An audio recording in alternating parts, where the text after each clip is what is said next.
NIL. Okay. Yeah, man, it's loaded. It is Yeah, it is. loaded, It is. It loaded. is. Why do you think some people feel like NIL is hurting college sports? Well, I think it's one of those things that people are still taking time getting used to. Yeah, I think when they see how the money aspect is affecting teams being put together, I know a lot of people talk about the loyalty, to a team. I do think it affects the decision making as far as like with families when they are choosing a school to go to. It's not solely about, it's a couple different things. It's not solely about like just playing time and school fit. hmm A lot of times it's about, okay, who's offering me, more money, which I think that leads to kids more so focusing on their branding at an earlier age and how they can get that money. And I don't think everyone is ready for that. yeah, You know what I mean? I think that will, again, you're going to hear the success stories, but we're not going to hear all the stories that's not successful, where people are trying to do their branding and they're not building a love for the game, or they start to overbrand and now you become a target. Are you ready for being a target? And then as far as it affecting the business side of it, I think there's going to be a lot of different things. I know some people, just worry about that. Like, how does the business side get affected when you talk about like student athletes versus the pros? So, I mean, I know you had mentioned a couple of things before too about, the whole amateurism aspect of it. So, like, what's your take on that piece of it? yeah. So the amateurism piece of that for me is just I'll speak from a consumer's perspective, right? Mm-hmm. So as a consumer, you want no advantages on Saturdays or Mm-hmm. whatever day that sport is taking place. I think with the whole paying your players to play is more of a pro realm Mm-hmm. versus a collegiate athlete that traditionally you're going to school Mm-hmm. for academic excellence first and foremost, Mm-hmm. right? Sports is just a vehicle to get to that point, right? So now you have student athletes being paid to play basically. Although they're being compensated for their name, image, and likeness, I think first, let me clear this up. I do believe they should be compensated for Oh, that. okay, okay, yeah, However, how do you keep your amateurism status and make $20 million or more, yeah.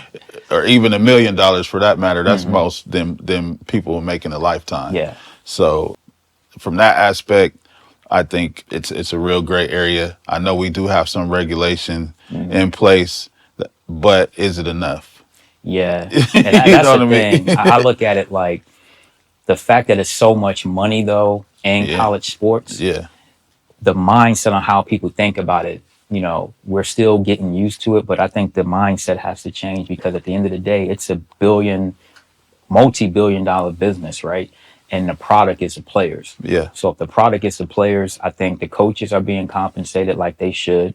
They are managing the team. They're managing these, the whole aspect of the yeah, operation. So yeah. it's just like any other business. The players are the product.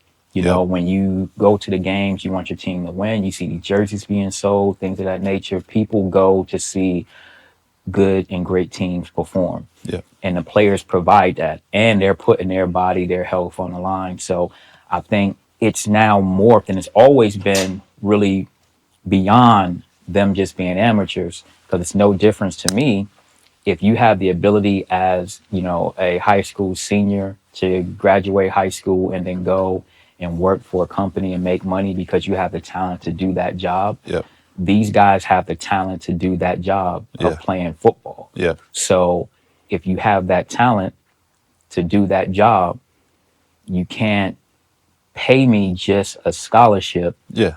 when I'm generating millions upon millions upon billions of dollars. So Yeah. that's how I look at it. I think they definitely should be paid, but I think we have to get into a situation set up where there's more regulations around it Yeah. because you do see, when players leave, for example, if we build you up and now Yeah. players are using that platform Yeah. to maybe get a bigger bag somewhere else. Yeah. And then now you go somewhere else. Now you're affecting the other guy that's already been there because in order for the team to get better, they now have to offer someone more to Yeah. bring them here. And Yeah. you're looking at it like, well, I've been putting in this work.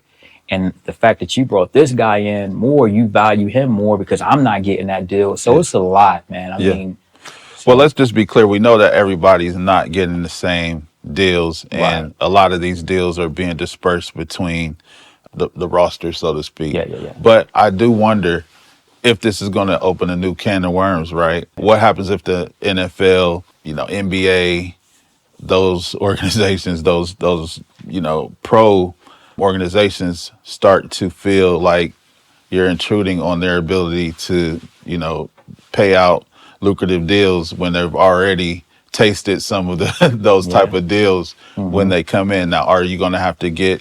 I know, and it's for MLB, for instance. MLB has billion-dollar deals where all money is guaranteed, right? Hmm. So now NFL, we know there are incentives to get all of your money. Right, right, So right. now, are you going to have to start paying deals that are guaranteed now? Yeah, I mean, it's one of those things where I think Yeah, we are at the beginning stages of it. Our generation, in a couple years down the road, I think NIL is going to look completely different, and it yeah, is going to have that business connection between how it affects the pro levels. yeah, And we're just now seeing it because right now it's wild, yeah, And again, I think the players definitely should get something, but it does have an effect on every team. And we got to be clear too.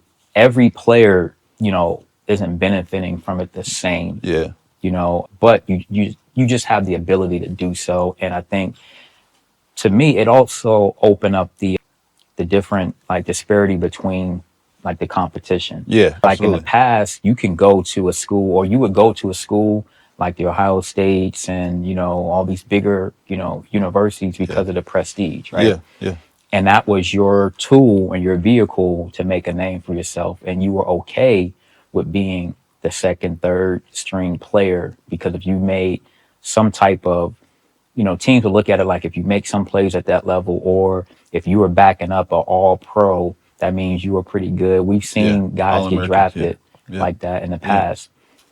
But now you can't just bring players along because of the prestige. yeah. They have Absolutely. more opportunities to make a name for themselves by getting playing time, you know what I mean? And getting money versus wasting their time at another school. Yeah, that's great points. Great points, man.